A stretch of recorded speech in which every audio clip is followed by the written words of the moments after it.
Salve, salve! Muito bom dia! Vai começando aqui pela PAN mais um, a revista radiofônica da Jovem Pan. Aqui você confere informação, prestação de serviço e entretenimento, tudo isso no papo dessa quarta-feira, 28 de fevereiro de 2018. Vem com a gente, você é o nosso convidado especial. Mas já, hein? Saiba por que o delegado Fernando Segovia foi demitido do comando da Polícia Federal. Que risco ele representava, hein? A gente vai falar sobre isso e traçar o perfil do sucessor dele, o também delegado Rogério Galoro. Apreensão. Pai de Neymar critica veículos de imprensa e diz que o PSG é o PSG que vai decidir sobre a situação do filho. Será que o jogador será mesmo operado do pé? Será que Neymar pode ficar fora da Copa? Força aí, garoto! Deus tá vendo. Nosso convidado de hoje ficou indignado com as nossas opiniões sérias e também com as nossas brincadeiras a respeito dele e das visões dele. E aí, fez um vídeo dizendo que os integrantes do Morning Show tinham que voltar pra escola. Mas o que mais nos magoou foi ele ter dito que a gente faz humor chulo. Aí não. Aí pegou, hein? Aí magoou. Caiu na sua conta isso aí, Vinícius. Aqui não, querido. Me chame de pseudo-intelectual, mas não de sem graça. Não, Obrigado por ter assumido a frase. Ainda mais Ofender assim, não. Ainda mais de mau gosto do humor. Peraí, calma lá. Com o Vini nessa bancada, pelo amor de Deus. um grande comediante. Multifacetado comediante.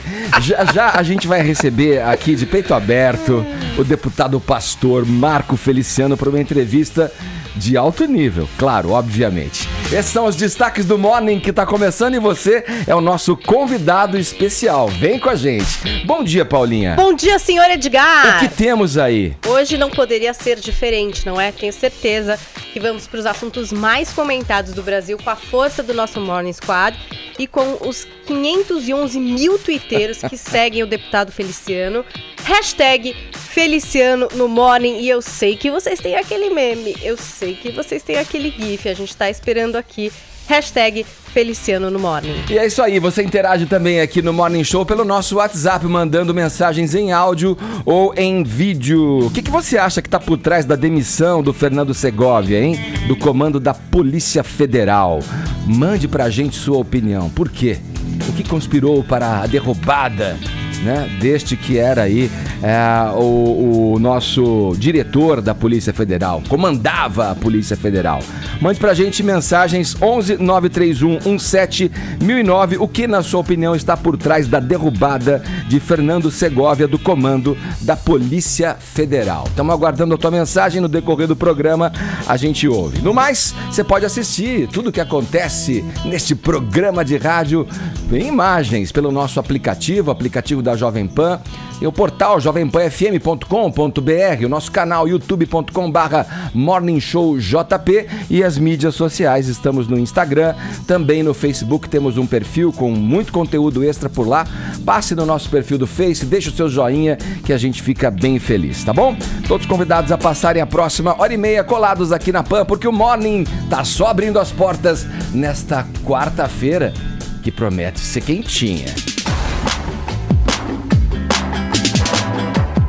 Vamos lá, Vini Moura. Bora. Bom dia pra você, meu garoto. Vamos abrir o noticiário contigo aí. Qual é a real da situação do Neymar? É preocupante mesmo? Vai operar? Vai pôr pino? Não vai ser necessária a cirurgia? Quanto tempo vai ficar de fora? Pois é, cada dia é uma história aí sobre essa lesão do Neymar, são várias versões. O Globo Esporte deu ontem, né, que ele necessitaria sim de uma cirurgia, né, por causa dessa fissura aí no metatarso do pé direito, e que ele só voltaria em maio. O pai do Neymar ficou sabendo, ficou full pistola aí com a imprensa, né? Ficou revoltado. Full pistola. Full pistola, porque realmente ele falou, ó, não tem posição nenhuma ainda, nem minha, nem do Neymar. O que acontece é um caso que exige sim cirurgia. Ele vai ficar parado de 6 a 8 semanas. Pode ser até que não se faça essa cirurgia, mas vai ser resolvido Edgar, isso juntamente com o PSG, Neymar Mas e o necessita médico... ou não necessita? Pois isso já deveriam saber. Então, os médicos vão se reunir hoje, os médicos do PSG, o clube, Neymar e também o médico da seleção que tá indo pra lá pra ver como que vai tratar. Mesmo que não necessite da cirurgia, o período que o Neymar vai ficar fora, de 6 a 8 semanas. Sim. Então esquece Neymar em jogo de volta da Liga dos Campeões. Não, esse já tá contra... fora. Não, mas cá entre nós, lasque-se a Liga dos Campeões. A gente quer saber da Copa, aquele papo lá de maio. Copa do Mundo. Maio, a Copa vai começar em junho. Então nós teremos o Neymar na Copa do Mundo. Agora, uma coisa que gente. pega também, e que eu acho que a Paulinha vai falar agora, Paulinha, que é o seguinte. Gente, peraí. Não é PSG e também não é seleção.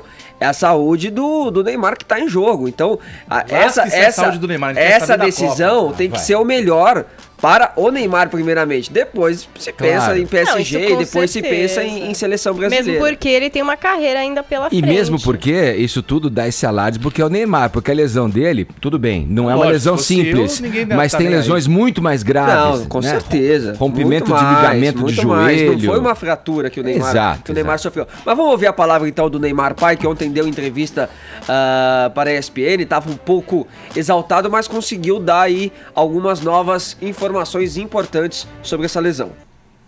Não queríamos estar nessa situação, mas agora temos que aceitar, enfrentar e tentar recuperar o Neymar da melhor maneira possível. Agora é pensar nele como atleta, pensar nele nesse momento. O PSG já sabe que não vai contar com o Neymar nos próximos jogos, que não vai contar com o Neymar durante 6 semanas, no mínimo. Entendeu? Então, porque esse tratamento vai durar de 6 a 8 semanas, isso a gente já está definido, já sabemos, independente se for cirúrgico ou não. Se for um tratamento convencional, também vai demorar de 6 a 8 semanas. E só que nós precisamos fazer aquilo que realmente possa não causar uma refratura ou alguma coisa lá na frente. Pode prejudicar o Neymar. Então, é uma lesão, Edgar, que sugere a cirurgia. Agora, se for Mas dá pra ser opção aí contornada de ser sem ela. convencional, mas mesmo assim O tempo é vai parecido.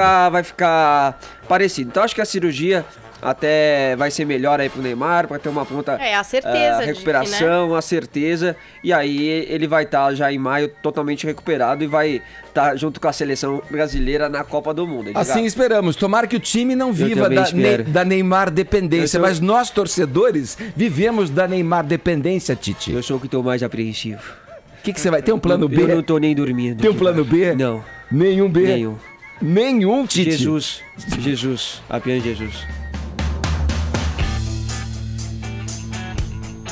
Vamos com uma história aqui curiosíssima, vai, olha, vocês já ouviram, vocês abriram, você que tá indo pra escola, que nos acompanha no trabalho, começando aí seus afazeres em casa, ligados aqui no Morning Show, não sei se vocês abriram o jornal, abriram os sites hoje na internet pra conferir as notícias, mas eu fiquei meio perplexo quando abri o jornal hoje e vi no noticiário a seguinte informação: o ditador coreano Kim Jong-un e o pai dele, o já falecido Kim Jong-il, usaram passaportes brasileiros Ah, não. para não é obter. possível. Olha, Calma, parece piada. Para obter vistos para países ocidentais, isso na década de 90.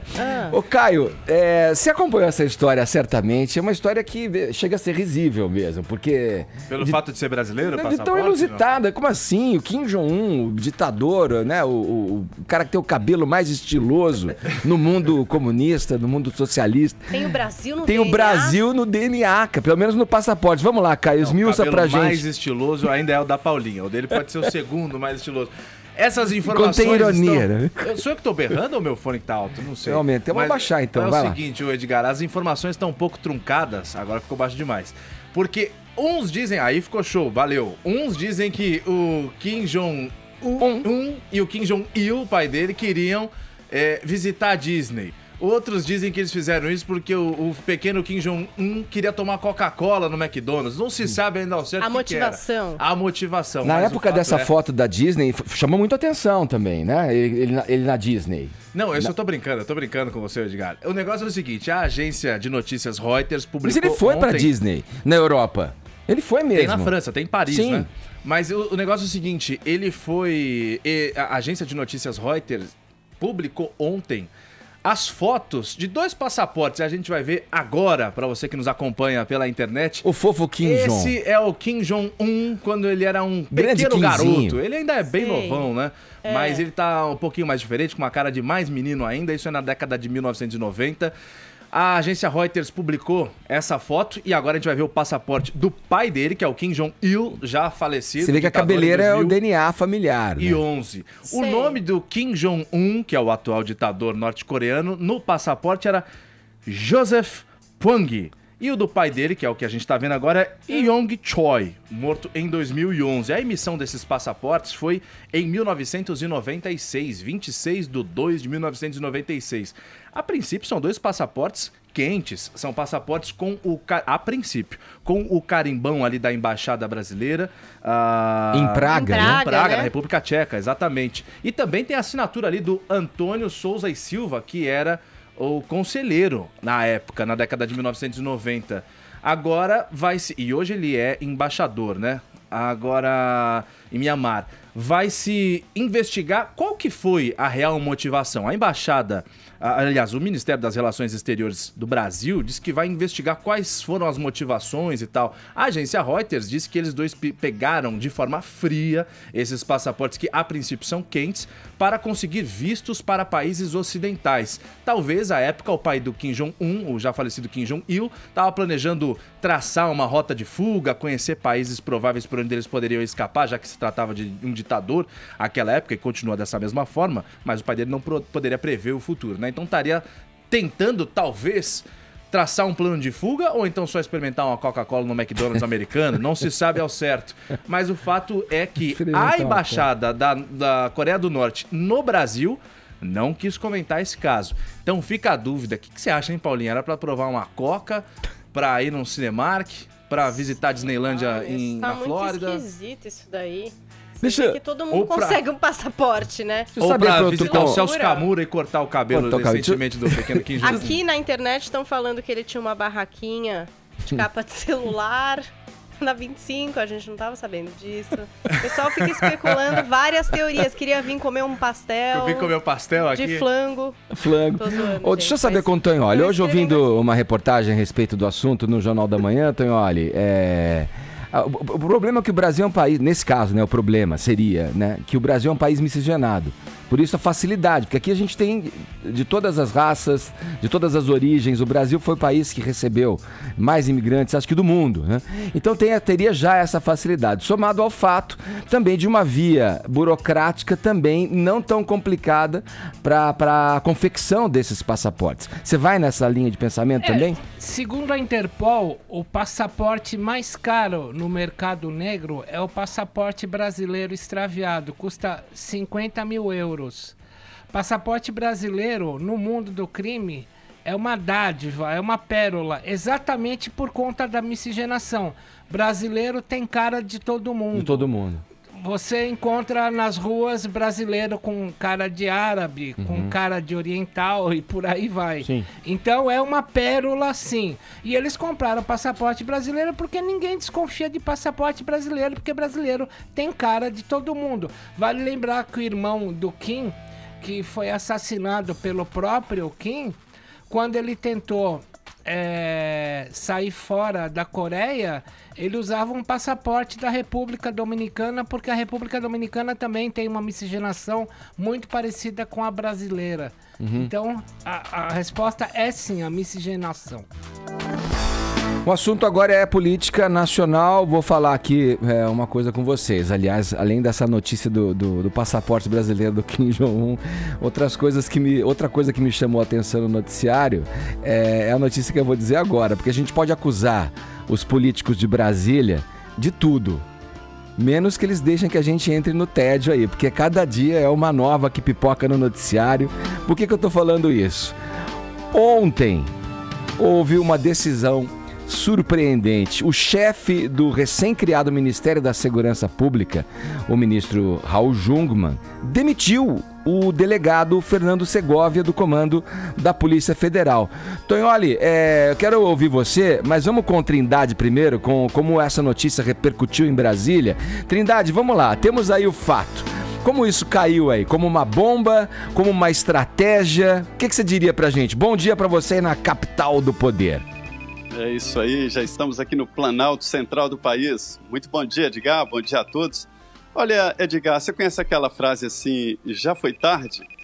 Foi o que mais se ouviu ontem aqui, viu? Ninguém saiu em defesa do próprio, do ex-diretor da Polícia Federal. Fernando Segovia ficou por pouco tempo, mas deixou um rastro que ninguém tem saudades, viu? Não rolou botar fora?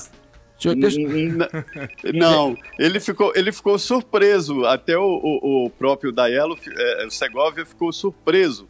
Ele não esperava essa demissão, pelo menos, tão rápida assim. Foi o primeiro ato do novo ministro da Segurança Pública, viu?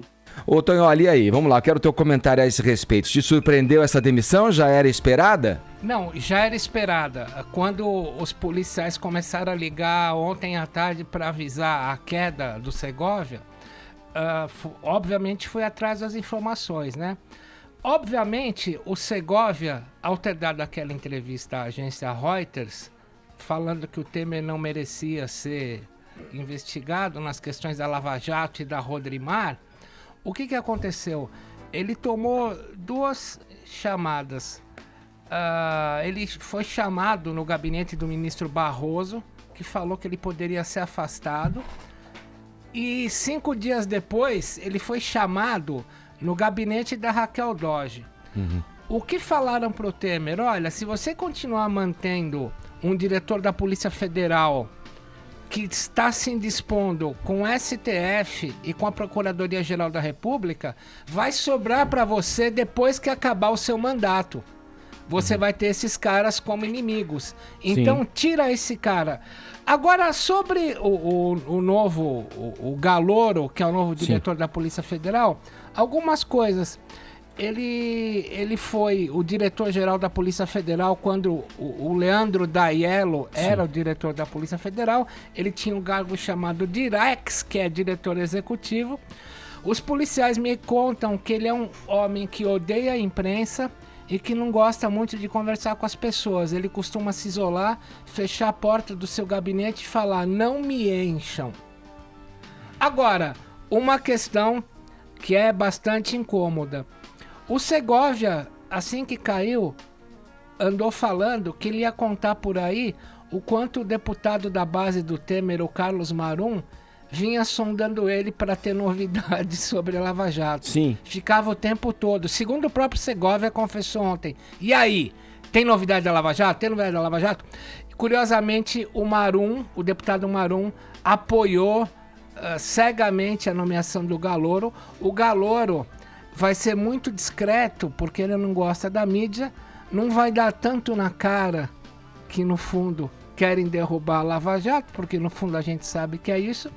E, como cala-boca, foi ofertado ao Segovia um posto de adido numa embaixada. Até ontem foi prometido embaixada dos Estados Unidos, com um salário de R$70 mil por mês. Vou aproveitar a presença aqui e apresentar o Augusto Nunes, que passa a integrar a nossa bancada agora. Visita de cortesia para matar saudade. De honra, hein, Augusto? É isso aí. Como lhe parece essa mudança de peças aí no governo com a demissão do Segovia? É algo que pode parecer o que na verdade não é? Como é que você vê isso? Eu acho que o Temer aproveitou para se livrar de um aliado que se tornou incômodo demais, que só fez trapalhadas, né? O ministro Raul Jungmann pode alegar que está querendo botar gente de confiança, porque a Polícia Federal passa a ser subordinada ao ministério dele, né? Da Defesa. Da Segurança Nacional.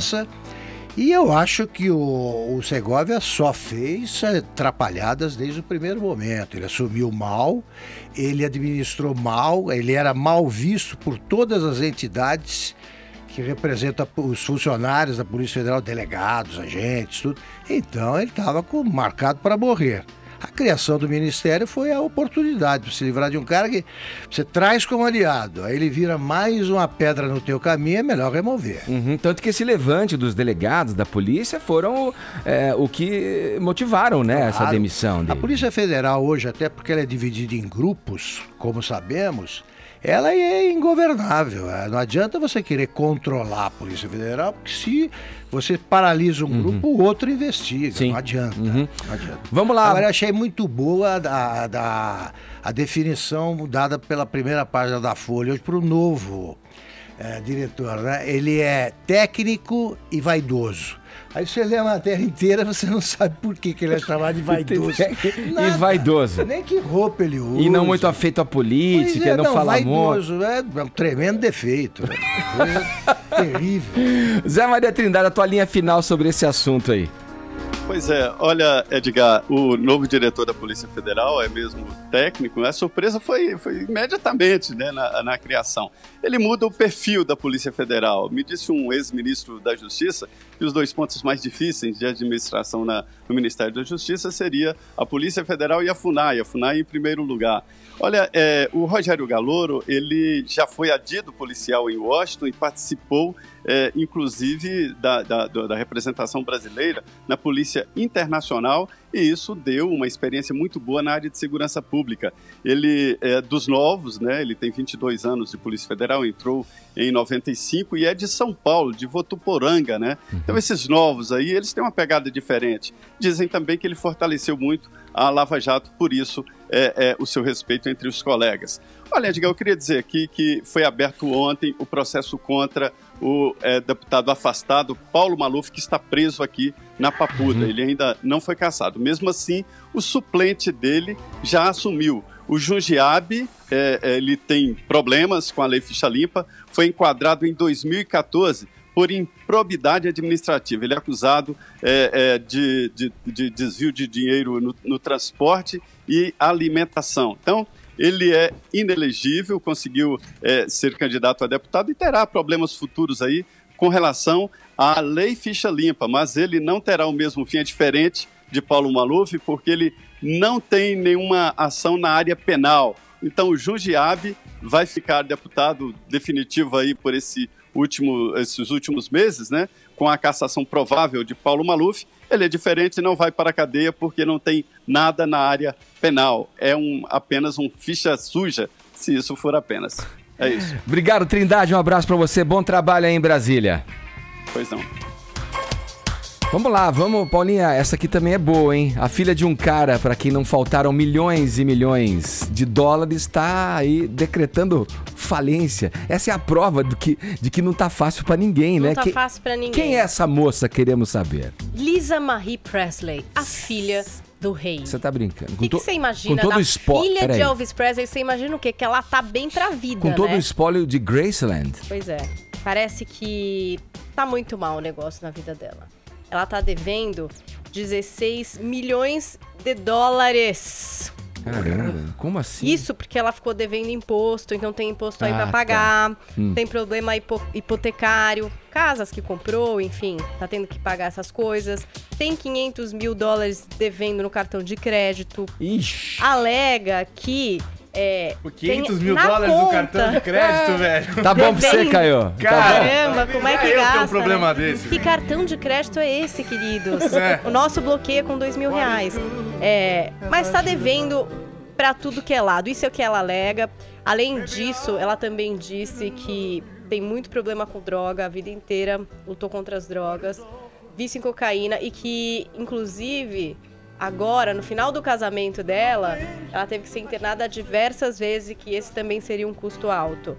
A gente tá sabendo de tudo isso agora porque ela tá num processo de disputa de guarda dos filhos que ela teve com o ex-marido. Então, nessa disputa, essas coisas estão sendo ditas. A gente não sabe até que ponto realmente ela está falida, porque a gente também tem o ex-marido pedindo para que ela custeie o pagamento de advogado dele, sabe assim? Sim. Não sei se ela tá falando que tá falida pra não pagar o que poderia ter que pagar pro marido, mas tá uma disputa feia na justiça pela guarda dos filhos e a gente tá descobrindo isso, que em 40 anos ela conseguiu torrar 100 milhões de dólares, Nossa, que seria a fortuna do pai. Caramba. Ela também alega que foi por má administração de um cara chamado Barry Siegel, que seria o administrador dos bens dela. Sempre os contadores, né? Pois é, ele diz que não, fez um comunicado, mostrou documentos e disse que na verdade ela que gasta realmente muito, que nessa vida ela teria gastado o dobro do que ela herdou.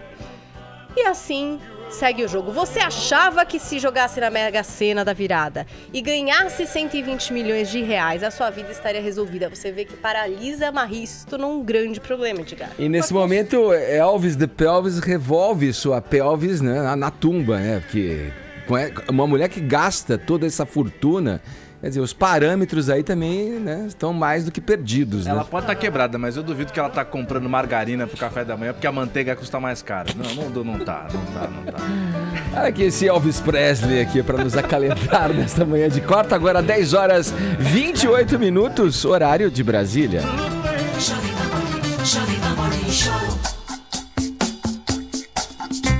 É chegada a hora, meus amigos. Chegou a hora da nossa tão aguardada entrevista, ou, sei lá, debate, como vai resultar isso aqui.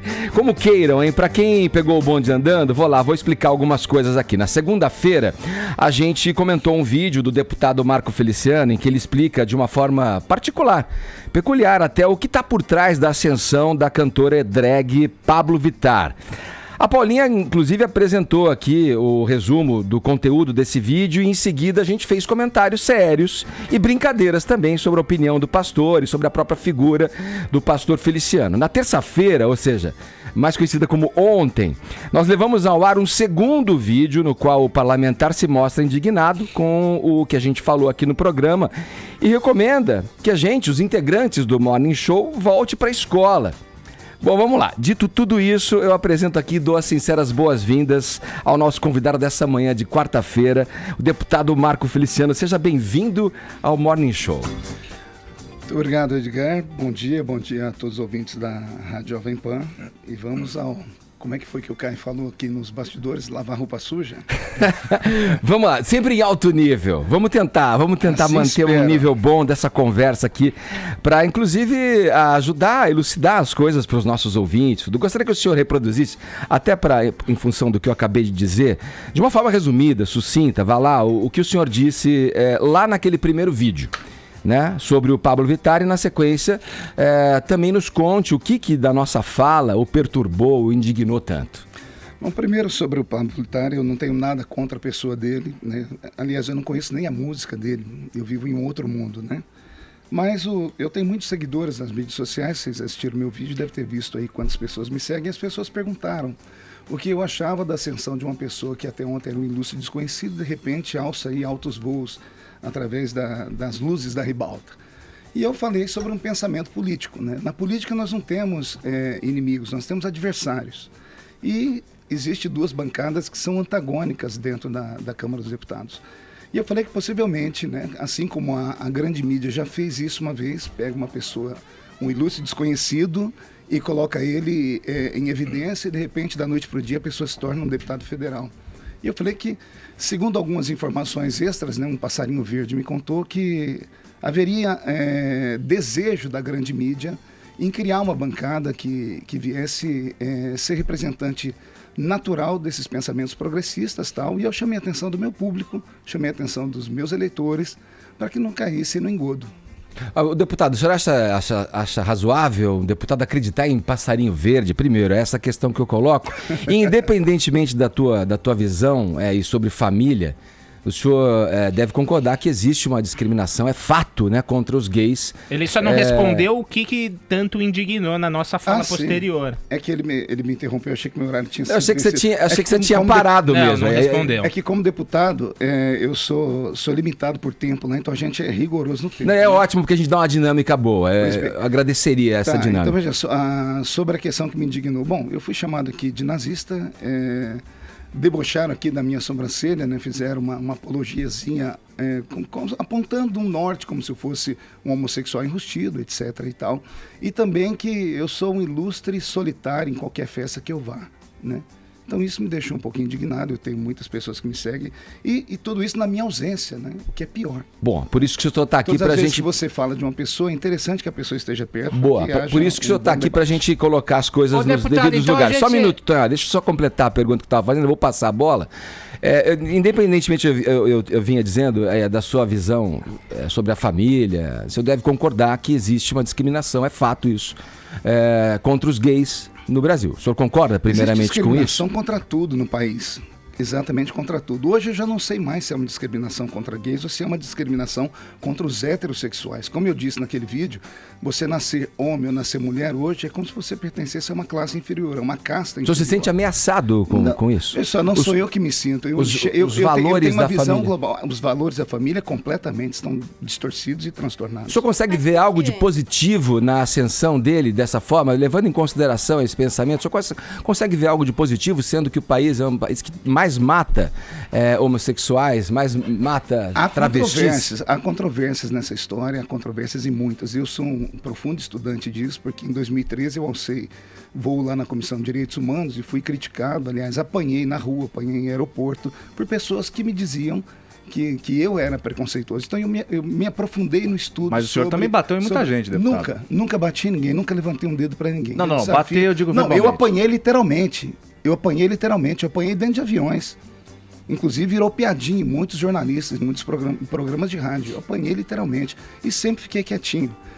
O meu espírito é um espírito cristão. O espírito cristão diz assim, se você apanha de um lado do rosto, você dá o outro rosto para bater. Né? Deputado, o senhor falou que ficou magoado com a minha colocação de eu dizer que o seu discurso era nazista, aí você rebateu, falou que eu sou um pseudo-intelectual, então estamos aqui, olhos nos olhos, você para tentar me provar que teu discurso não tem uma base nazista e eu para te tentar provar que eu não sou pseudo-intelectual.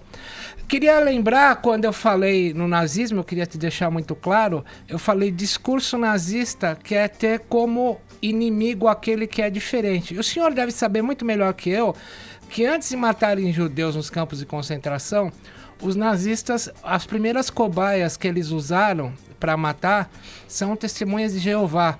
E o ouvinte que não conhece essa história vai no Google e coloca triângulos roxos. Você vai ver os nazistas matando testemunhas de Jeová. Por outro lado, em particular, me choca muito o senhor, que até mostrou no vídeo aqui que você fez em resposta ao Morning Show, com tantos seguidores, com um público tão fiel e tão de frente contra o público gay. Na minha interpretação, esse é um discurso, na minha interpretação, muito parecida com o dos nazistas, que colocavam aqueles que eram diferentes deles como inimigos. Os gays são teus inimigos? Bom, quem falou de inimigo foi você. Foi você que falou de inimigo, foi você que me colocou na esfera dos nazistas, como se eu fosse um antissemita, como se eu fosse alguém que separasse as pessoas por raças, e eu não disse nada disso. Estamos no embate político. No embate político, eu iniciei a minha fala dizendo, nós não temos inimigos na política, nós temos adversários políticos. Quando você que tem uma estrutura e um conhecimento tão grande, como você citou aí um livro, fala que um deputado federal que é pastor, que é cristão, faz um discurso nazista, automaticamente você me coloca como nazista. Porque se eu defendo um discurso nazista, automaticamente eu sou um nazista. E isso não existe. Isso é horrível. Você me deixou chocado, porque o mês passado eu estive em Israel, recebi uma condecoração pela nação judaica. Eu estive em 2 museus em Israel e não tem nada pior do que a história do nazismo. E a história do nazismo começa com o socialismo, pelo qual você tanto defende. E, aliás, você é uspiniano, né? Você, a maioria daqui se são as você pessoas quer que lembrar, estudam o primeiro, você me dá licença um minutinho, o primeiro grande livro contra o PT, que vendeu 150 mil cópias, foi meu livro do Romeu Tuma. Mas não adianta então, escrever e não falar. Socialista. Não adianta escrever e praticar. Pesquisa antes de falar que eu sou socialista. Eu estudei sobre o senhor, eu vi que o senhor escreveu esse livro, o senhor escreveu inclusive um livro. Eu escrevi 24 livros. Pois parabéns, eu também escrevi 21 livros. O senhor vai me deixar falar ou não? Vamos o senhor vai me deixar falar ou não? Livros. O senhor acusa o Lula. Não, deixa eu só falar. Vamos voltar pro cerne da questão. Eu estava tentando falar. Eu escutei ele quietinho. Vamos lá. O senhor é o mediador, não Vamos é? lá, deputado. Então ensina ele, porque ele age como um socialista de verdade. Só ele fala, só o pensamento dele funciona. Aí vira o inimigo socialista. Eu não sou seu inimigo. Não sou seu inimigo. Eu ia até te dar um beijo depois na testa. Vamos nos entender, Feliciano. Por favor, prossiga rapidamente, porque tem muita pergunta para ser feita aqui. Se vocês me deixarem falar, o único pedido que eu fiz quando eu fiz o vídeo foi me deixem falar. Vamos lá. Eu escuto todo mundo. Mas nós temos que dar uma dinâmica. Eu escuto todo mundo, mas me deixa falar. Todas as então, óticas só voltando a falar, ele me acusou de ser nazista. Eu não sou nazista. Eu não sou nazista. Mas se eu faço um discurso e defendo ele, automaticamente eu sou. Na mesma dinâmica não é dinâmica. Paulinha, você é um pouquinho mais inteligente do que isso. Então, qualquer pessoa que enxerga, você é uspiniana também. Então eu conheço muito bem como funciona o ensinamento de vocês. Me deixa quietinho aqui, deixa eu tentar explicar. Já tá pois bem, como inimigo. eu não sou nazista, tá? Eu sou cristão. Eu sou cristão, com pensamentos cristãos, e vivo num país, no Estado Democrático de Direito, por enquanto. Então, enquanto eu vivo no Estado Democrático de Direito, eu posso pensar o que eu quiser e falar o que eu quiser. Ninguém pode tolher o meu direito, como eu não posso tolher o direito dele. O que não pode acontecer é uma pessoa acusar a outra daquilo que ela não é. Porque quando ele me acusa de nazismo, parece que ele pratica o nazismo. Porque na sequência, ele mesmo faz uma historinha com sobrancelha, com pintar de unhas. Isso não seria Isso não sei.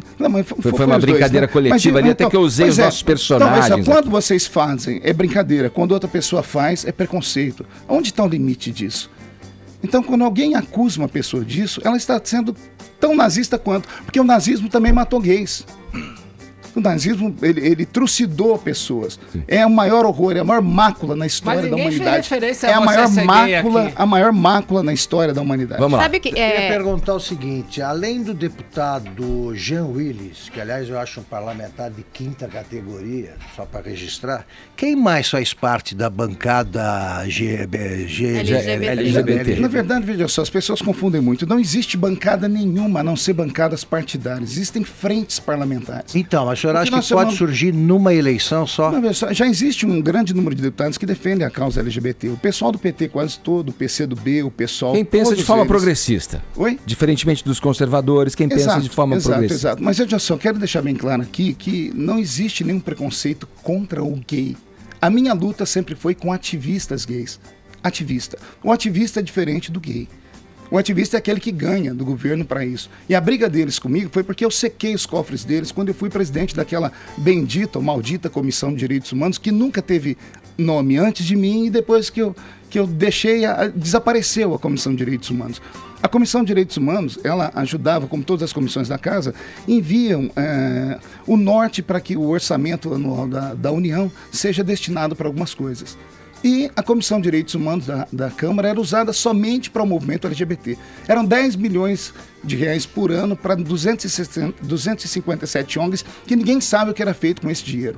Então a briga dos ativistas não é por ideologia, é por cabide de emprego. Quando eu briguei com eles nesse quesito, então eles me acusaram de homofóbico, de racista, de tudosista que você fala. Paulinha. O senhor fala que ameaça a família tradicional brasileira, né? Que a mídia ajuda essas personalidades a se promover, que existir esse tipo de bancada ameaça a família tradicional brasileira.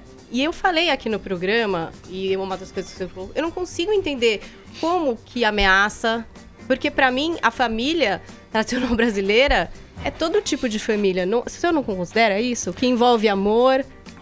Você não considera isso? Você não considera? Você considera que a família tradicional brasileira... Tem que seguir aquele modelo... É homem, mulher. Porque está na Constituição de 1900...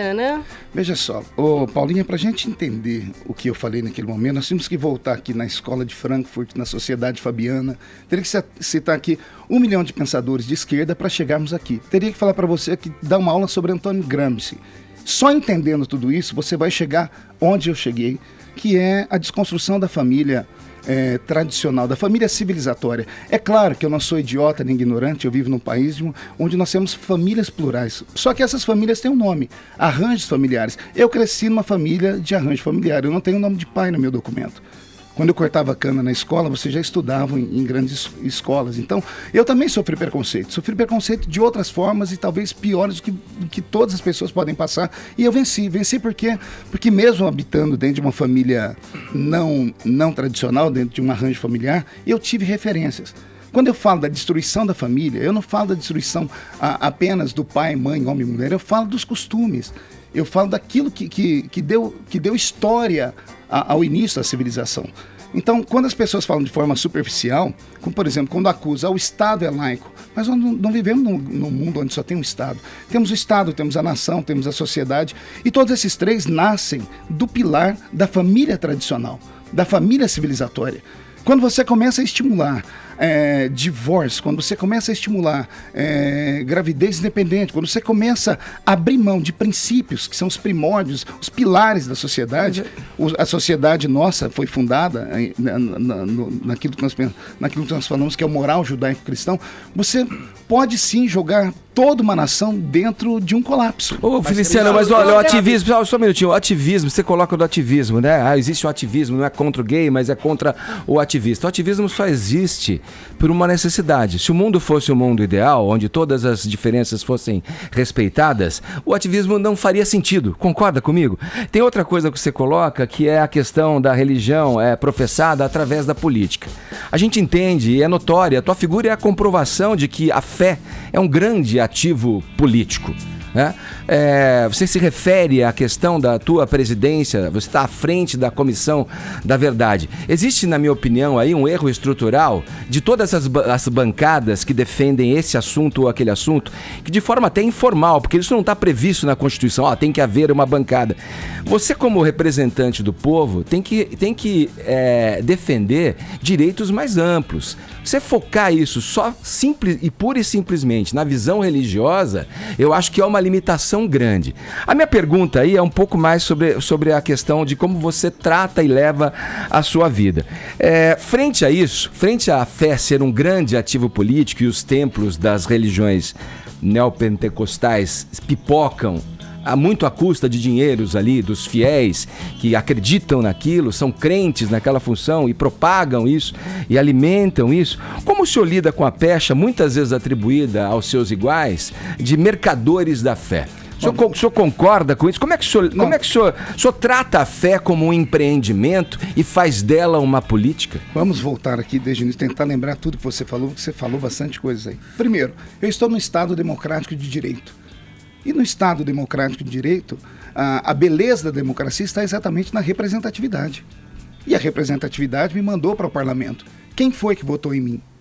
O meu segmento. Quem foi que colocou um ruralista lá? O segmento dele. Quem foi que colocou o deputado LGBT? O segmento dele. Essa é a beleza da democracia. Churchill já dizia isso. Não existe entre os governos conhecidos nenhum melhor do que a democracia e nenhum pior do que a democracia. Porque a beleza da democracia é a liberdade. A liberdade é linda. O problema é que quando você usa a liberdade de forma errada, você parte para a libertinagem.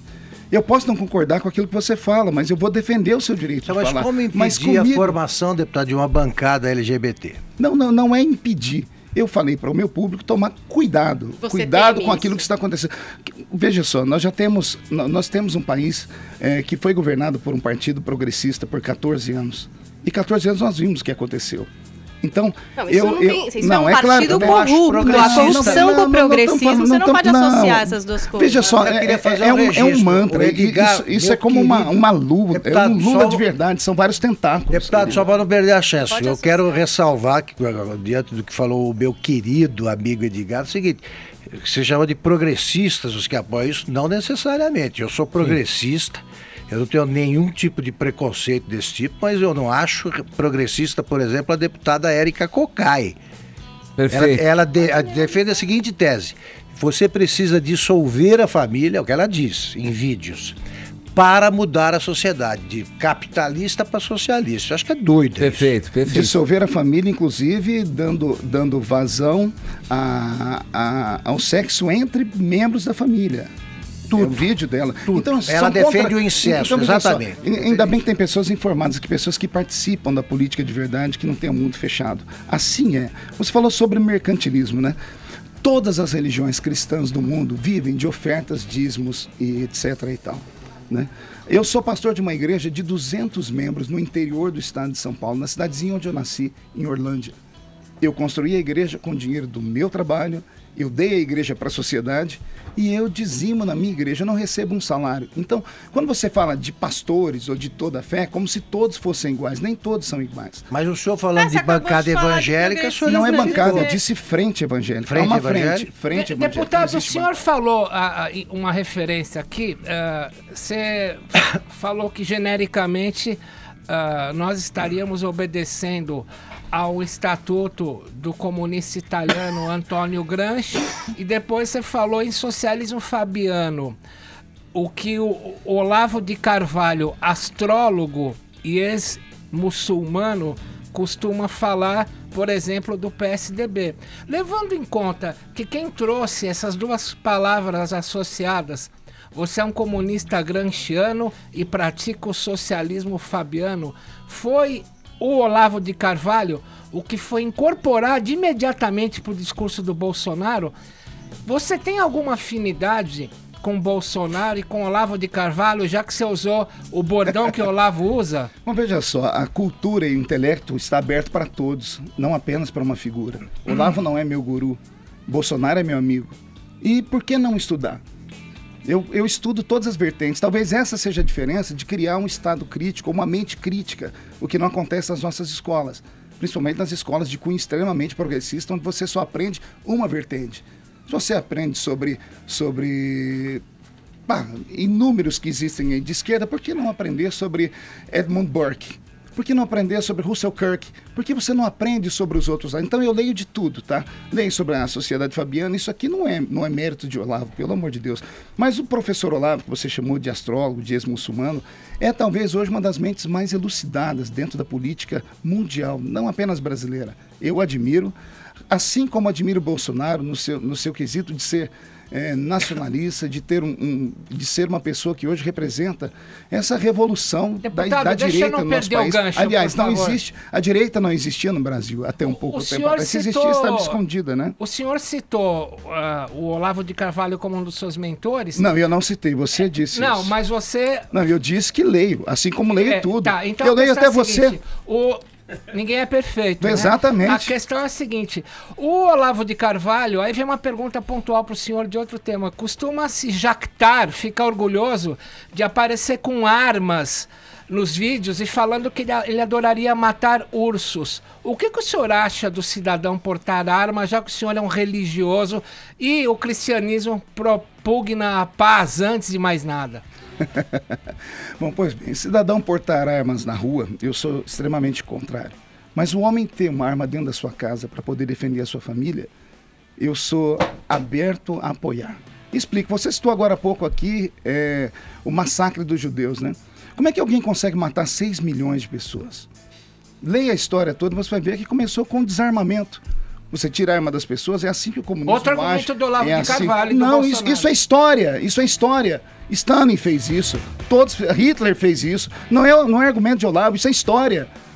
Quando eu te chamo de pseudo-intelectual, é só por isso. Deputado, você não tem argumento para isso. É história. Deputado, eu queria fazer a seguinte pergunta para entender... Eu te chamo de nazista de novo. Para entender melhor... Fique à vontade.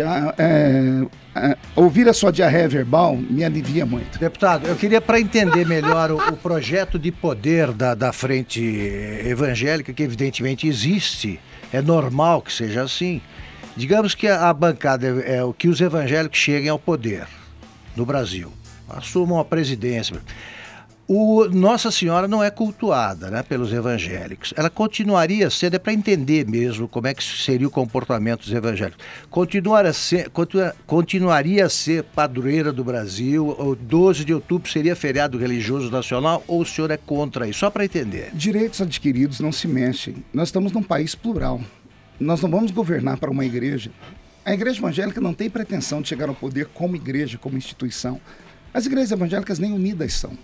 Vou te dar um exemplo. Quando eu fiz um discurso alguns anos atrás, quando a presidente Dilma Rousseff ainda governava o país, e fui chamado pelo gabinete dela, porque no discurso eu chamei a atenção tanto dos cristãos católicos quanto os demais. E aí ela me fez a seguinte pergunta: Feliciano, para falar com a igreja católica, eu sei quem procurar, CNBB. Eu falei com eles, eu mandei um recado para a igreja católica inteira. Para falar com os evangélicos, eu chamo quem aqui? Porque se eu chamo o pastor da igreja A, o pastor da igreja B fica triste. Se eu chamo da igreja B, da igreja C. Então, não existe essa questão de poder. A bancada evangélica, ela se une em alguns pontos que nós convergimos. Fora disso, somos deputados normais. Ninguém está lá. O parlamento não é uma igreja, o parlamento não é culto. Antes de defender a Bíblia Sagrada como parlamentar, eu defendo a Constituição Federal. Todos os meus embates, inclusive ideológicos, com o movimento LGBT, foi em defesa da Constituição Federal. As pessoas... aí isso é que me irrita, porque quando as pessoas têm uma visão distorcida sobre a minha pessoa, porque não conversaram comigo, porque não tiveram esse contato que nós estamos aqui, as pessoas pensam que eu sou um fundamentalista maluco, um deputado da idade medieval, que vou acender uma fogueira para queimar. Ótima questão, deputado. Posso também participar? Deputado, ainda bem que o senhor... bom dia, para conseguir entrar. Antes de você falar, deixa eu te dar os parabéns pelo seu posicionamento aqui. Eu vi a sua fala sobre você e a Paulinha falando sobre os ensinamentos das crianças, é bem por aquele lado. Quando você tenta falar, as pessoas... ele vota no senhor aí. Não. Nisso talvez ele concorde, não quer dizer que... Não são todos os mas pontos só para deixar claro, discordantes. deputado, só para deixar claro, aqui não é uma bancada que estamos em 2, 4, 5, 6 contra 1. Hoje não é? tá cheio aqui, né? Mas agora acho que 36... É que o senhor tem Agora 511 mil seguidores no Twitter. Naquele norte. 5 milhões no Face. Quem segue aí o Ninguém. Feliciano? Levanta a mão aí, ó. Vamos lá. Ih, tá ruim Tá aqui. lotado, hein? Tá contra um. Meu assessor me segue ali, ó. Olha, O Tutinha segue. O Edgar, o pessoal que tá aqui é o pessoal de planejamento da agência Talent. opa, E bem-vindos. vemos visitar Bem-vindos. nossos projetos. Bom, tragam muitos anunciantes. Estamos aguardando anunciantes aqui. Deputado, naquele ponto nós concordamos, em alguns outros nós discordamos. Eu acho que tem mais que a gente discorda do que a gente concorda, mas só para deixar claro que o Augusto Nunes tem uma opinião, eu tenho outra, não é uma bancada que estão 6 contra você e vamos adiante. Mas eu queria saber, eu não estou aqui falando em nome de causa LGBT, gay, nem, não tenho procuração deles, nem tenho essa pretensão, nem nada. Mas me chama muito a atenção, em algumas das suas falas, você já disse que tem um posicionamento contra o casamento entre os gays, por uma razão, porque aí o Estado não seria defendido, que pela Constituição de 1988, ela foi escrita para defender o Estado e não a família. Em outros pontos, em outros momentos, já viu o senhor defender a sua posição contra o casamento gay, porque aí a união estável já foi uma exceção para o que diz a Constituição, dali seria uma união civil até chegar no casamento, e a igreja não permite o casamento entre os gays. Qual é o seu medo? O casamento dentro da igreja entre gays, ou então o Estado ser diluído? E depois, dentro dessa, eu tenho uma pergunta B. Essa é a A, eu tenho a vertente B, por favor. Tá, Caio, deixa eu só te fazer uma pergunta. Você está fazendo a pergunta para o deputado ou para o pastor? Não, por Marco Feliciano, que é os dois. Então tá bom, então vamos lá. Então vou tentar sintetizar. Como deputado, eu defendo a Constituição Federal. Para que haja uma mudança na Constituição Federal, é preciso aprovar uma PEC, uma proposta de emenda constitucional. Sim. É preciso 1/3 da assinatura dos deputados para que possa começar a tramitar. É preciso da autorização do presidente para que se instale uma comissão especial. E então existe todo um processo. Eu defendo a Constituição Federal. Em 88, o Constituinte entendeu que uma união estável entre homem e mulher. Aí o senhor vai falar que já sabe que uma o mundo união mudou. estável entre homem e mulher poderá ser convertida em casamento, vírgula. As pessoas param só no casamento para a proteção do Estado. E aqui a gente precisaria de umas 3 horas para debater o que é que o Constituinte pensou. O que é proteger o Estado? É dar longevidade ao Estado, coisa que, por exemplo, não acontece em muitos países da Europa hoje. Você pega a França, um país completamente hoje quase que todo islamizado, porque os franceses, a sua média de ter filhos é muito pequena, tem um país lindo, não tem mão de obra, então tem que importar mão de obra barata porque não produzem filhos. Então você cria toda uma celeuma na sociedade. Você rompe com o tecido social. Então, isso, quando eu falo sobre a Constituição Federal do artigo 88, eu defendo do artigo 210, parágrafo 13º, se não me falha a memória, eu protejo a Constituição. Eu aceito mudar a Constituição, desde que haja um debate democrático. Olha aqui, eu não aceito que faça o que foi feito com o Supremo Tribunal Federal, por exemplo. O Supremo criou uma jurisprudência, através da jurisprudência da União Estável. O CNJ entendeu que se a União Estável ela é constitucional pela mente do Supremo, tem que ser convertida em união civil. Daí, para exigir o casamento dentro da igreja, é um passo. E é esse o seu medo, que exija dentro da igreja? Sim, mas o senhor não se incomodaria se os direitos civis fossem preservados? De jeito nenhum. Eu sou desse mundo, eu não sou um alienígena. Só um segundinho, deputado. Eu preciso fazer um intervalo comercial. Aqui a gente está conversando com o deputado Marco Feliciano aqui no Morning Show. A gente já volta nesse papo.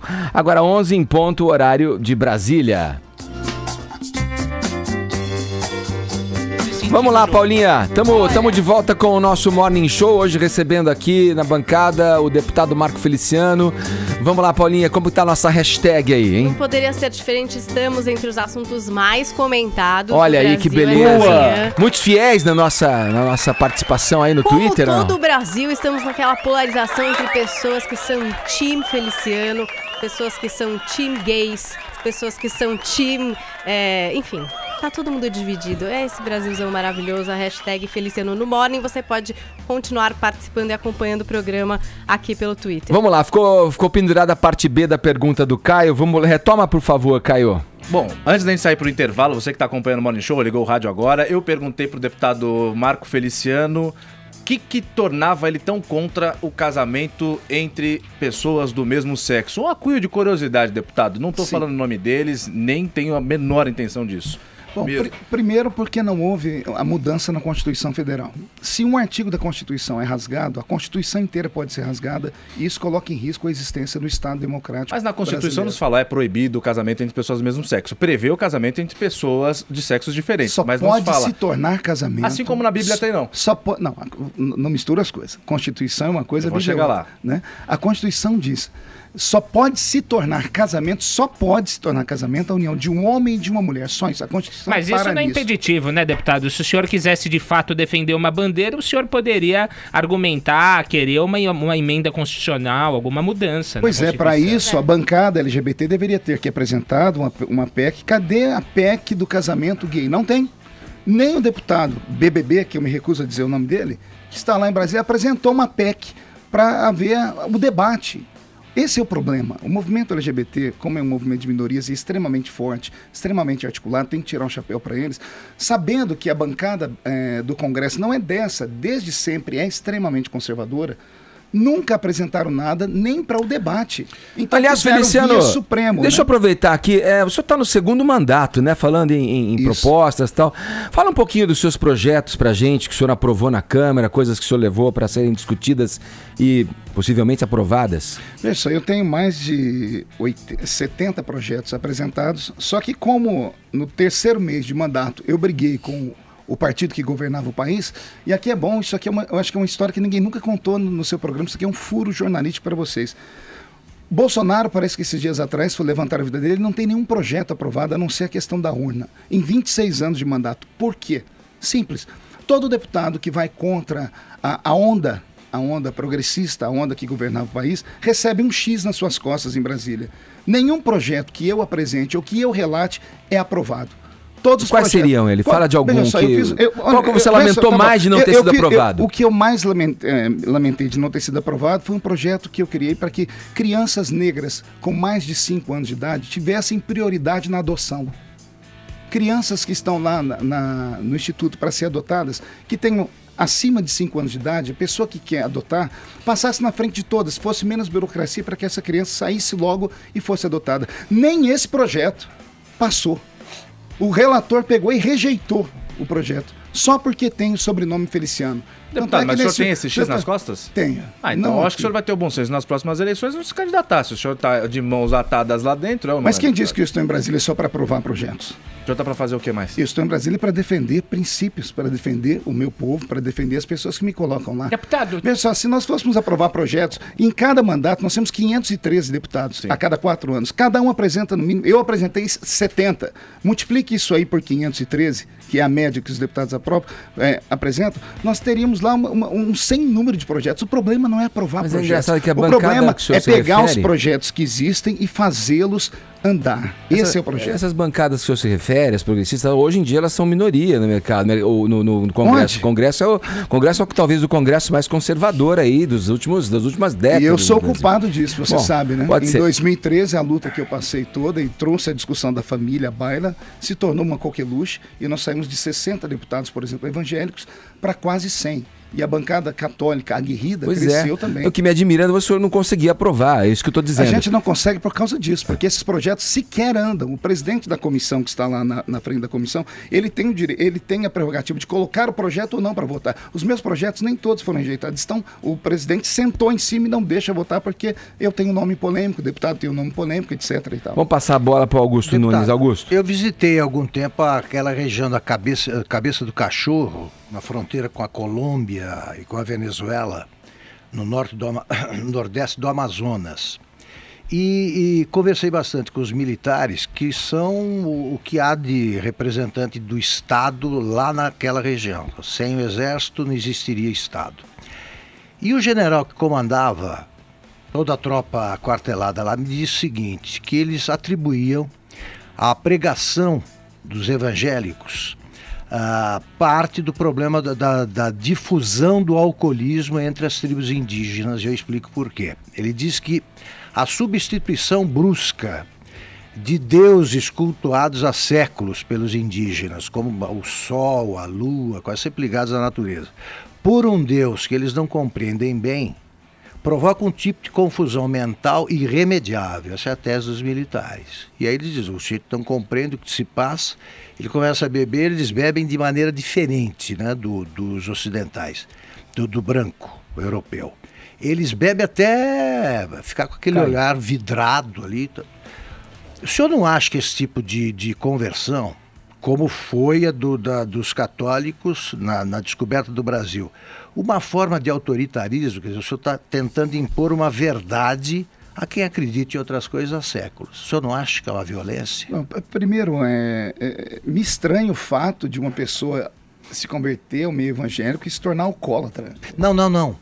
A confusão mental provocada por isso, pela apresentação de um Deus que eles não compreendem bem e que abala crenças seculares. Quando os portugueses aqui chegaram, só tinham índios, né? Então os índios que foram convertidos não se tornaram alcoólatras por causa da igreja, etc. Mas tiveram problemas graves. Os católicos é muito discutível. Então, vamos olhar para o outro lado. Esse é o seu prisma. Eu nunca ouvi falar disso, é a primeira vez. Vou estudar sobre esse assunto. Vou me debruçar sobre ele. Aliás, quem me diz, para dar nome às pessoas, foi o general Mourão, que há pouco tempo teve problemas e deixou o exército. Veja só, eu sei de trabalhos diferenciados. Por exemplo, a comunidade evangélica chegou em muitas tribos e nós terminamos com o infanticídio indígena. Porque não sei se vocês sabem, a cultura indígena do Brasil ainda pegam crianças que nascem com a cor da pele branquinho, que nascem gêmeos e são sepultadas vivas. Eu acho a aculturação inevitável, só para fazer a ressalva. Acho que Então veja só, a pessoa que se converte à fé evangélica, ela é transformada. O alcoólatra vem para a igreja e a vida dele é mudada. O índio não é. E o gay vira hétero? Olha só, não é questão de virar, né? Porque se fosse questão de virar, você desvirava facilmente. A questão homossexual, ela é um pouquinho mais profunda. É um pouquinho mais profundo. Então, se formos entrar nesse assunto, a gente já começa o debate. Não, mas eu queria que o senhor concluísse o raciocínio sobre a conversão. Então, é só, a conversão, ela só ajuda. Em todos os lugares do mundo onde o cristianismo chegou, ele só ajudou, né? É claro que toda regra tem exceção. Mas onde chega o evangelho transforma vidas. Eu fui transformado, eu era drogado. De uma família desestruturada, me converti em uma fé evangélica, uma fé Mas não é o cristã. caso dos índios. Não, mas eu tenho sangue de índio na minha veia também. Aliás, que sangue nós não temos na veia brasileira? Né? Então eu não consigo, desculpa, eu não consigo associar a ideia da conversão a uma fé evangélica. Muito simples. Levar a pessoa a confusão mental é esquisito demais, é estranho. Deputado, por exemplo, esqueça, eu estou conversando agora com o pastor, né? Esqueça os evangélicos. Se viesse, por hipótese, uma civilização extraterrestre e nos impusesse um outro tipo de crença, é claro que haveria uma confusão mental. Mas a fé evangélica não é imposta. A igreja está aberta, a pessoa vai à igreja se ela quiser. Não, mas não lá. Lá sim, da mesma forma. Mas o primeiro evangélico vai à tribo. Eu conheço quase que o Amazonas todo. Eu estive em Manacapuru e falei para 40 mil índios convertidos. E eu não vi ninguém lá caindo bêbado. Eu vi todos eles dando testemunho. Que deixaram as drogas que são naturais lá por Cristo, que deixaram inclusive a cachaça. O problema da cachaça é o homem branco, que leva isso para dentro. Então, a fé evangélica só ajuda. Deputado, Vini, por favor. Queria falar um pouquinho sobre as escolas, né? Até voltando naquele primeiro vídeo que o senhor falava sobre a ascensão da Pablo Vittar, e aí você fala da ameaça das cartilhas, né? Sim. E hoje você até explicou que existe uma diferença entre bancada e a frente e a militância, e eu acho que você quer dizer sobre essas cartilhas que querem ser impostas, na opinião do senhor, goela abaixo da sociedade, né? Existem já essas cartilhas, essa ideologia de gênero nas escolas, ou o senhor está vendo ainda como uma ameaça? Veja só, a ideologia de gênero, que é muito falada hoje a nível nacional, né, ela existe, ela é real. Nós tivemos aqui no Brasil, há pouco tempo atrás, a visita de uma das maiores mentoras da ideologia de gênero, que é a Judith Butler. Ela foi até hostilizada no aeroporto aqui por questão disso. Né? Então existe isso é fato. O que é a ideologia de gênero? Ela tenta dizer ao ser humano que ele nasce um ser assexuado ou amorfo. Ele não é homem e ele não é mulher. Ser homem ou mulher seria uma construção social. Quando você tenta explicar isso para uma criança de 4, 5, 6 anos de idade, você cria uma confusão mental. Você fere o ECA. Isso. Mas para isso o Darwin está aí, né? Veja só, mas se a gente for falar a ciência está aí, a biologia está aí. Assim como nós temos a trindade divina, que eu tanto venero, nós temos a trindade do mal, né? Para a gente que pensa dentro do criacionismo. Nós temos aí Marx, Darwin e Freud, que trio do inferno, né? Só Deus na causa. Eles conseguiram mudar uma cultura inteira de uns, né? São pensamentos. Felícia. Estamos aqui para o bom debate, né? Então, veja só, eu já me aqui falando sobre a escola. Existe sim. Eu tenho um livro, inclusive, que eu trouxe, está ali com o meu secretário, depois eu posso deixar com vocês, sobre doutrinação de crianças em escola. Temos vídeos de professoras pegando para crianças em estágio de formação, ele pegando uma banana, colocando uma camisinha. Temos vídeo de professora de 4 dentro da sala e um aluno simulando sexo com ela. Existe. Tá, eu posso concordar com o senhor nesse ponto. Isso não é na PUC, onde você estudou. Existem exageros. Não é na USP. Existem exageros de todos os lados. Para isso existe o Escola Sem Partido. O projeto que hoje está sendo debatido, né? E virou coqueluche no país todo, porque as mães e os Isso pais... não impede que o professor, o ensinante, o educador externe a opinião dele sobre as coisas. Desde que ele mostre todas as óticas, todas as possibilidades. O professor em sala de aula não tem liberdade de expressão. Discordo. Ele é pago pelo Estado. Eu discordo. Ele é pago para colocar lá dentro do Estado uma doutrina. Mas eu discordo, porque ele tem a individualidade acima e à frente de qualquer coisa. Mas ele não está ali para expor o seu pensamento. Essa disciplina, né? Ele não pode chegar lá... Então, nós não estudamos essa disciplina. Um professor evangélico, então ele pode chegar dentro da sala de aula e pregar. Ele pode, desde que ele mostre que tenha outras vertentes religiosas e que ele propague a pluralidade e não só a imposição de uma fé que é pessoal, um credo. Me arrepiou inteirinho. Você está parecendo que você está se convertendo. Eu poderia ser evangélico. Eu sou o cara mais sem graça da face da terra. Eu estou todo certinho. Se você encontrar alguma coisa ruim na minha vida, você me mostra agora. Já vi. Eu sou casado com uma única mulher. Eu tenho 4... uma parte. Eu tenho 4 filhos. Cuidado, se abrir os telefones. Eu tenho 4 filhos. Tudo. Paulinha é casada com 4 filhos, mas isso não me faz. Eu tenho 2 só. Isso não me faz achar que uma união entre pessoas do mesmo sexo onde exista o amor, uma aberração. O senhor me acha uma anomalia, uma aberração? Pois você está dizendo que eu acho então isso? Veja só, vocês tentam colocar palavras na minha boca. Eu já disse a vocês desde o início que a fé cristã é uma fé de inclusão. Vinde a mim como está, foi o que Jesus Cristo disse. O que a pessoa faz em 4 paredes é de foro íntimo dela, né? No Canadá agora teve uma moça que entrou na justiça porque ela quer casar com um gato. E não é um gato, um homem bonito, é um gato mesmo. Então, as pessoas têm o direito de fazer o que quiserem. O que não pode é colocar isso, implantar isso para que a sociedade toda aceite como se fosse o fato mais normal do mundo. E antes de ser um ser humano socialmente colocado dentro do mundo, eu tenho que ter liberdade de pensamento. Antes da liberdade sexual de qualquer pessoa, vem a minha liberdade de pensamento. Eu não posso ser tolhido do direito de achar que isso não é certo. É o meu direito. Mas a partir do momento que o senhor manifesta numa Câmara dos Deputados vontade para barrar isso, o senhor fere a Constituição quando ela diz que todos são iguais perante a lei. Que dia que eu usei a Câmara dos Deputados para barrar isso? Não, mas o senhor gravou um vídeo para falar que, olha, meus eleitores, não façam isso. Não caiam nesse golpe. E quando o senhor expliquei naquele vídeo, desculpa, o senhor vai contra Paulo em Coríntios quando ele fala, ouça algum de vós, tendo alguma coisa contra o outro, ir a juízo perante os injustos e não aos santos. Então o senhor fere o que Paulo diz, que o senhor diz que é o seguidor da palavra de Paulo, e o senhor fere também a Constituição de 88. Qual dos dois está em contradição? Amigo, veja só. Quando eu falo sobre a questão LGBT, e eu deixei explícito naquele vídeo, eu falava, por exemplo, do movimento LGBT buscar cotas em universidades. O que uma orientação sexual tem a ver com cotas em universidades? Aí eu concordo. Pois é, mas foi isso que eu falei naquele vídeo. Vocês nem debateram esse assunto. Mas existe exagero, a gente colocou em todas as partes, todas as colocações, opiniões e segmentos da sociedade. O movimento LGBT é o movimento mais articulado do mundo. Eu tenho aqui a base de um pedido deles feito pela Procuradoria dos Direitos Humanos. São quase 200 projetos que visam ser aprovados no Brasil. Inclusive, uma cidade com 50 mil habitantes tem um hospital só especializado na categoria LGBTTTTT, etc. Tudo bem, mas se for vontade do Congresso barrar, vai barrar. E assim é a democracia, né? Quando eu era menino na escola dominical, na igreja, a professora dizia assim, contou uma historinha para nós. O anjo estava na porta do céu. O diabo bateu na porta para entrar. Quando o anjo abriu, viu que era o diabo, ele fechou. O diabo enfiou a mão. Quando o anjo forçou a porta, o diabo começou a gritar de dor. A natureza angelical tão bondosa abriu a porta para o diabo tirar a mão. O diabo colocou o braço. A mesma coisa aconteceu até que o diabo entrou inteiro lá dentro. Você tá querendo dizer que se passarem passa coisas passa de tudo. LGBT, vai A passar questão do muita coisa casamento, que não a questão do pode passar? casamento, eu nunca fui contra a união estável. Por exemplo, duas pessoas constroem patrimônio junto, uma tem direito é natural, um é aposentado, falece, o outro, esse que estava do lado, tem direito. Eu nunca fui contra isso.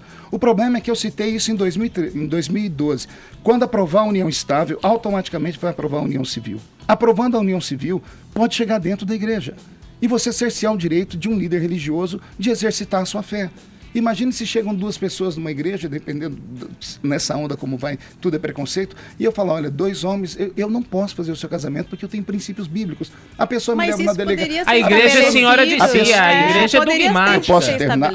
a igreja é dogmática. Mas quem diz que o Estado não está tentando interferir dentro da igreja? A igreja, a senhora Você abre um espaço. Gente, política é como um jogo de xadrez, não é um jogo de damas. Que você vê tudo instantâneo acontecer. Política é lá na frente. Você vê, você tem que enxergar longe. Sim, isso é política. Deixa eu passar a bola pro Tonhão. Digamos que eu seja um apedeuta, um ignorante. Você não é. Digamos que eu seja, e eu começo a ler a Bíblia. E aí me vem a seguinte pergunta. O que está na Bíblia, por exemplo, capítulo Apocalipse escrito por João de Patmos, a volta da besta 666. Aí eu me perguntaria para você, pastor deputado. Deputado, pastor, vai vir a besta 666 ou é apenas uma alegoria? Daí vai a pergunta pro senhor, a Bíblia tem que ser lida ao pé da letra ou enquanto alegoria? Para se estudar a Bíblia é preciso ter um professor. Assim como todos os livros que existem. A Bíblia é um livro filosófico, é um livro científico, é um livro político, é um livro arqueológico. A Bíblia é não um livro, ela é o livro. Então é claro que para se entender a Bíblia é preciso de um professor que dê as explicações corretas. Você me falou se a besta, por exemplo, chegou. Eu estava achando que estava falando com ela aqui agora, né? Mas você não é um besta, você não é a besta, você não é o 66, você não é nada disso. É preciso que a pessoa estude a Bíblia com um professor. É assim, mais ou menos isso. Augusto. Deputado, eu queria saber se o senhor tem dúvidas ou só certeza. Se tiver dúvida, qual, por exemplo? Sobre o quê? Tudo. Eu tenho 1 milhão de dúvidas. Por exemplo, sobre questões religiosas. Sobre questões religiosas?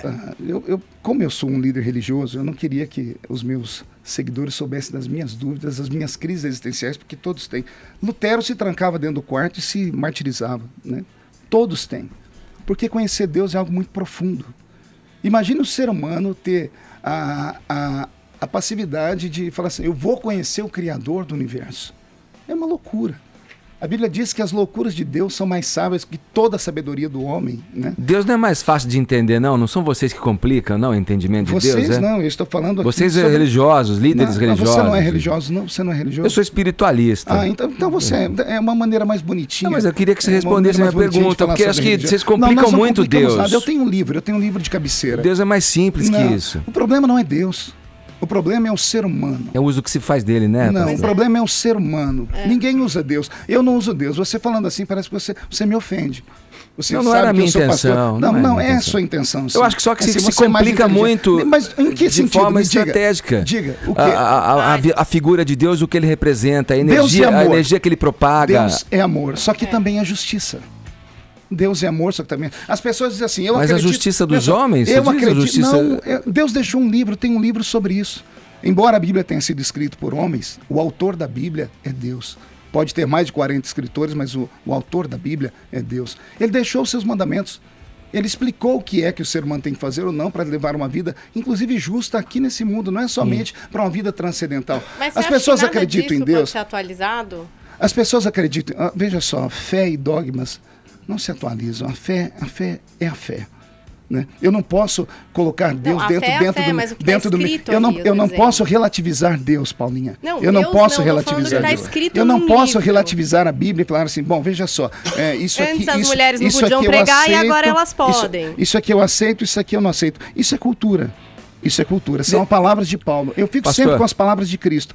Deixa eu só dar aqui uma palavra para todos os ouvintes. Querem entender Deus? Leia os evangelhos. Lê os evangelhos, você vai entender qual é a missão, o que foi que Cristo disse. Jesus nunca censurou ninguém, trouxeram uma adúltera, a lei mandava matar. Jesus disse o que para ela? Vai, só que ele deixou uma palavrinha, não peques mais. Porque toda vez que o ser humano peca, não é que ele quebra a lei, não é que ele ofende Deus. Toda vez que o ser humano transgride, ele se machuca. E Deus é pai. Meu velho, eu tenho uma dúvida. Se o pastor vai se candidatar ao Senado. Até porque eu tô na frente, hein? E o Augustão vai votar em mim, evidente. Responda ao da Pena rapidamente, pastor, que a gente tá com o 5%. A vida pública brasileira, a política está sem norte, sem rumo. Eu também, na mesma pesquisa da Atena, eu apareço aí, você com 44% e eu com 14%. Bem na frente de você. Muito na frente, né? Aliás, eu espero que vocês fiquem sempre na frente, né? Olha...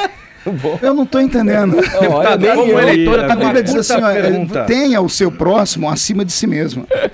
Olha aqui, o nosso tempo acabou. Aqui com a gente hoje o pastor Marco Feliciano conversando com a gente. Aliás, o senhor marcou a entrevista para hoje, não era o horário de trabalho do senhor? O senhor não teria que estar em Brasília? Vocês me convocaram. O senhor pediu a convocação. O senhor escalou no vídeo. A convocação. Peraí, ficou uma dúvida agora. Não, eu tô correndo para Brasília. Meu voo sai às 3 para votarmos lá. Nós que pagamos a passagem. Vocês destruíram meu eleitorado, vocês queriam o quê? Eu tenho que vir consertar minha base. Isso aqui é política também. Pastor Marco Feliciano com a gente aqui no Morning Show.